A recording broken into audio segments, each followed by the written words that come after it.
Assalamualaikum warahmatullahi wabarakatuh. Nama saya Ratna Yusnita dari Prodi Biologi Fakultas Sains dan Teknologi UIN Aran Iri, Banda Aceh. Dengan NIM 1907025. Jadi di sini saya akan membuat video untuk memenuhi tugas yang diberikan oleh Bapak Ilham Zufahmi, MSI. Nomor 1 adalah hubungan antara suhu dan proses terjadinya upwelling. Jadi suhu merupakan parameter lingkungan yang paling sering diukur di laut karena berguna dalam mempelajari proses fisika, kimia, dan biologi yang terjadi di laut. Jadi pola distribusi suhu di permukaan laut dapat digunakan untuk mengidentifikasi parameter-parameter oceanografi lain seperti arus, upwelling, dan foam. Sebaran suhu permukaan laut dapat digunakan sebagai salah satu indikator penting terjadinya upwelling, yaitu penaikan massa air laut dari suatu lapisan dalam ke lapisan permukaan, sehingga di perairan bersangkutan lebih dingin dibandingkan di sekitarnya.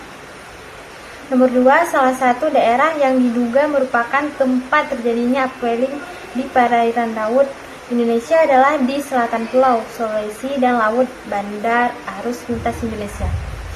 Yang kedua, adakah keuntungan dari adanya Arlindo? Jadi, Arlindo adalah arus perut samudra yang penting bagi iklim global karena memungkinkan air tawar hangat bergerak dari Samudra Pasifik ke Samudra Hindia di garis tengah.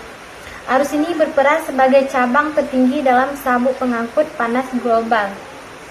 Yang ketiga, apakah upwelling berdampak negatif atau positif? Jadi dalam kondisi ini, fitoplankton yang berkumpul di permukaan akan membuat pencahayaan yang di perairan berkurang dan adanya persaingan oksigen bagi organisme perairan sehingga kondisi lingkungan ini tidak lagi optimal bagi pertumbuhan ikan-ikan. Selain itu, blooming algae juga dapat mempengaruhi kualitas air di perairan tersebut karena suatu saat plankton tersebut akan mati secara massal akibat terjadinya kembali pemumpukan bahkan organik di perairan. Dalam hal ini, tugas mikroorganisme penguraian di dasar perairan untuk mengurai bahan organik tersebut. Masalahnya adalah ketika malam hari, maka proses fotosintesis akan berhenti karena tidak adanya cahaya matahari, sehingga suplai oksigen di perairan pun berkurang. Dalam kondisi seperti ini, bakteri pengurai akan bekerja secara anaerob, sehingga zat yang dihasilkan adalah zat-zat yang bersifat toksik, yang buruk bagi organisme perairan. Yang keempat, kesimpulan apa yang Anda peroleh dari webinar tersebut? Jadi, dari webinar tersebut dapat kita ketahui bahwa upwelling adalah kenaikan massa air laut dari kolom air yang lebih dalam menuju ke permukaan. Yang terpenting dari upwelling ini adalah kenaikan massa air tersebut akan membawa air yang dingin yang akan mendinginkan permukaan dan juga membawa massa air yang kaya nutrien dan membuat massa air permukaan reverable. Dan suhu permukaan laut yang rendah dan klorofil yang tinggi merupakan indikator dari terjadinya upwelling. Dan semakin tinggi kandungan klorofil, maka semakin tinggi pula tangkapan. Jadi pada musim timur suhu cenderung sangat hangat dan pada musim timur terjadi kenaikan kontur di bawah permukaan laut. Jadi disinilah menggambarkan upwelling. Arlindo itu penting karena mempengaruhi arus laut, juga mempengaruhi distribusi panas, mempengaruhi biochemical, dan mempengaruhi interaksi iklim.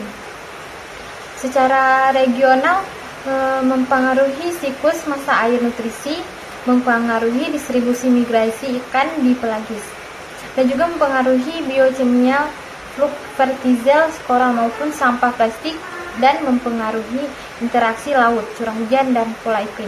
Yang kelima, apakah hubungan antara kelimpahan ikan dan pergerakan arus laut? Jadi kondisi gelombang dan arus laut yang bergerak di perairan karang lebar memiliki ketergantungan terhadap profil baterai yang dilewati perairan tersebut dan memberikan pengaruh yang signifikan terhadap distribusi ikan.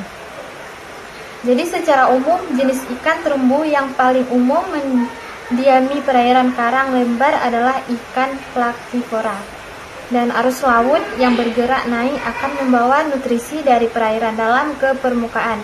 Di tempat itulah akan berkumpulnya fitoplankton yang selanjutnya mengundang kehadiran ikan. Itu sebabnya pemodelan pola arus laut dapat memetakan daerah potensial perikanan tangkap. Sekian video dari saya. Lebih dan kurang saya mohon maaf. Wassalamualaikum warahmatullahi wabarakatuh.